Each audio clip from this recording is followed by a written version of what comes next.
Hello second year students, आज का video आप लोगों का है कूलाम के नियम का सदिश रूप। कूलाम के नियम के सदिश रूप को हम लोग जानेंगे कि कूलाम का नियम का सदिश रूप कैसा होता है। तो स्टार्ट करते हैं। कूलाम के नियम का सदिश रूप, ठीक है। Coulombs law in vector form. तो मान लेंगे हम लोग, माना Q1 एवं Q2 बिंदु आवेश एक दूसरे से r दूरी पर स्थित है। r दूरी पर स्थित है, ठीक है। एक दूसरे से r दूरी पर स्थित है।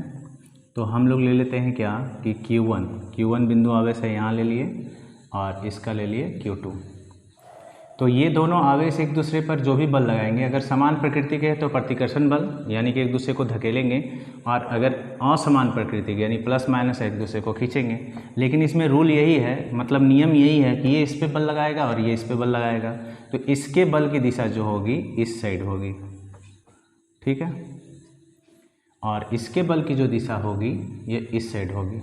तो इस पर जो बल लगेगा उस बल को हम लोग लिखेंगे क्या, इस बल का संकेत लिखेंगे F12 और वेक्टर फॉर्म देंगे, ठीक है। और यहाँ पर क्या होगा F21, ये भी वेक्टर फॉर्म में होगा क्योंकि हम वेक्टर फॉर्म में हम लोग निकाल रहे हैं। तो यहाँ पर अब एक चीज़ और समझना है कि कोई भी बल होता है तो बल में हम जानते हैं कि बल एक सदिश राशि है, तो उसमें परिमाण और दिशा दोनों होता है। तो इसकी दिशा को हम दर्शाएंगे, तो इसकी दिशा को कैसे दर्शाएंगे, यहाँ से, यानी 2 से 1 की ओर है, 2 से 1 की ओर है दिशा। तो यहाँ हम लोग दिखाएंगे 2 1 और दे देंगे कैप। ये कैप क्या चीज़ है, इकाई सदिश है। आप लोग फर्स्ट ईयर में पढ़े भी होंगे कि इकाई सदिश को दर्शाता है। ये कैप जो होता है ये दर्शाता है इकाई सदिश को, ठीक है। और इकाई सदिश यानी यूनिट वेक्टर इसको बोलते हैं। और यूनिट वेक्टर जो होता है ये याद रखना है कि आपको ये दिशा दर्शाता है, इसको हम लोग बोलते हैं कैप। ये दिशा को दर्शाता है यानी डायरेक्शन को। तो क्या बात कर रहे थे, इसका, इस बल की दिशा है 2 से 1 की ओर, इसलिए इसका 2 1 होगा। और इस तरफ से 1 से 2 की ओर है तो इसका दिशा होगा 1 2, ठीक है। तो अब समझना है, देखिए हम लोग पढ़े हैं कि कूलाम के नियम से जो भी अदिश रूप होता है वो लिखते हैं। कूलाम के नियम से बल का सूत्र जो होता है वो होता है 1/4πε0 Q1 Q2 r²। ये हम लोग जानते हैं। तो इसमें क्या है कि ये अदिश रूप है, याद रखना है ये अदिश है, इसी को बोलते हैं हम लोग अदिश रूप। लेकिन हम लोग इसमें पढ़ने वाले हैं कौन सा रूप, सदिश रूप, वेक्टर फॉर्म में। तो पहले हम लिख दिए ताकि आप कंफ्यूज ना हो, ये अदिश रूप है। अब हम लोग सदिश रूप में लिखेंगे, सदिश रूप में। तो सदिश रूप में कैसे लिखेंगे, यहाँ लिखेंगे क्या, Q1 पर Q2 के कारण जो बल आरोपित होता है उसका नाम रखेंगे। तो लिखेंगे Q2 द्वारा Q1 पर आरोपित बल,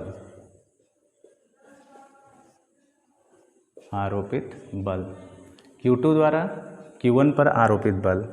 तो इस बल का हम लोग संकेत क्या लिखे हैं, Q2 Q1 पर लगाता है तो F12 होगा, तो F12 वेक्टर। तो लिखेंगे 1/4πε0 Q1 Q2 r²।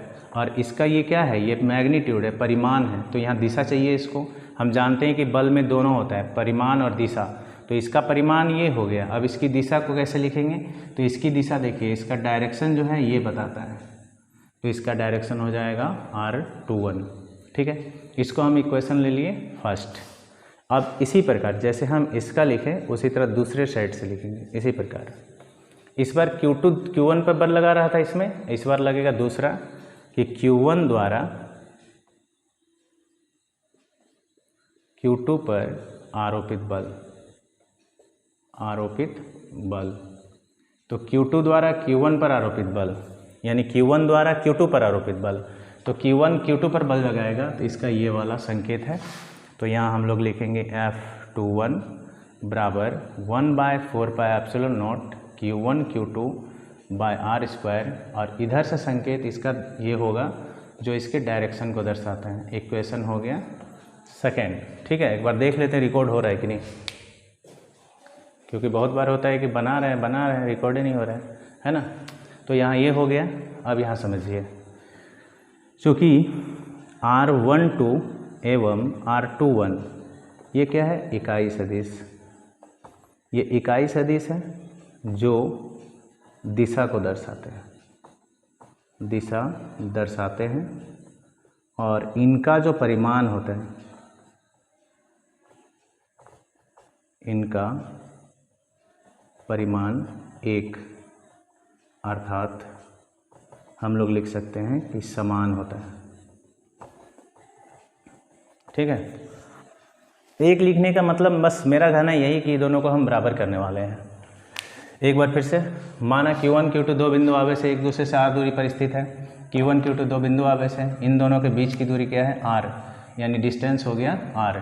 और यहाँ पर हम लोग ये सब दर्शाए हैं कि Q1 पर Q2 बल जो लगा रहा है ये है, इसका डायरेक्शन ये है, ये इस पर बल लगा रहा है, इसका ये है, और इसका डायरेक्शन ये है। कूलाम के नियम से जब अदिश रूप में लिखते हैं तो फार्मूला हम लोग ये लिखते हैं, और सदिश रूप में लिखते हैं तो वेक्टर के साथ लिखेंगे। तो वेक्टर के साथ लिखेंगे तो हम लिखेंगे कि Q2 पर Q1 जब बल लगाता है, या Q2 द्वारा Q1 पर जो बल लगता है उसका बल का संकेत हो गया F12। और वेक्टर फॉर्म में क्या होता है, यहाँ से यहाँ परिमाण होता है, दिशा चाहिए, तो दिशा याद रखना है, 1 2 है तो वहाँ 2 1 होगा। क्यों होगा, 2 से 1 की ओर है।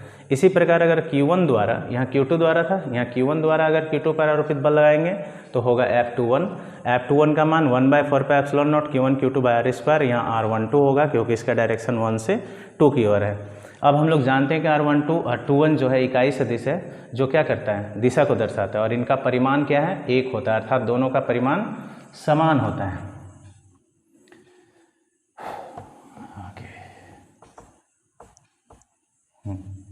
चूँकि दोनों का परिमाण समान है तो हम लिख सकते हैं कि ये आपस में बराबर है। लेकिन यहाँ माइनस क्यों है, क्योंकि दोनों का डायरेक्शन क्या है, एक दूसरे के विपरीत है। तो यहाँ लिखेंगे माइनस के बारे में कि ऋणात्मक चिन्ह विपरीत दिशा को दर्शाता है। ठीक है, तो हम एक काम करते हैं, इस जगह देखिए R12 की जगह हम 21 लिख सकते हैं समीकरण सेकंड से। समीकरण सेकंड में है F21 बराबर 1/4πε0 into Q1 Q2 bye are square. यहाँ देखिए 1 2 है, 1 2 की जगह हम लोग लिखेंगे -R21। ठीक है, अब इस माइनस को हम आगे कर लेते हैं, तो -1/4πε0 Q1 Q2 bye are square. ठीक है, और यहाँ पे हो जाएगा R21। तो अब देखिए कि यहाँ से यहाँ जो है, ध्यान से देखिए, ये वाला यहाँ से यहाँ तक, देखिए आपका फर्स्ट इक्वेशन से मिल रहा है, देखिए मिल रहा है, यानी कि उस पूरे जगह पे हम इक्वेशन फर्स्ट से F12 रख सकते हैं। देख लीजिए एक बार, है ना, वो सारा का सारा इससे मैच कर रहा है। तो हम लोग समीकरण फर्स्ट से लेंगे तो ये गायब करके उसके जगह पे ये रख देंगे।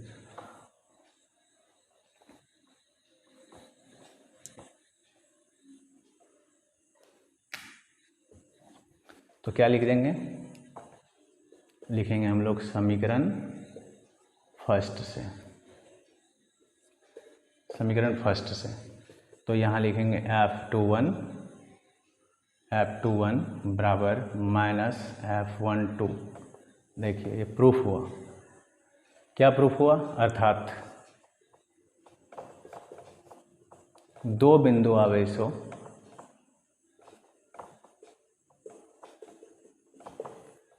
आवेशों द्वारा एक दूसरे पर आरोपित कूलाम बल परिमाण में समान एवं दिशा में विपरीत होते हैं।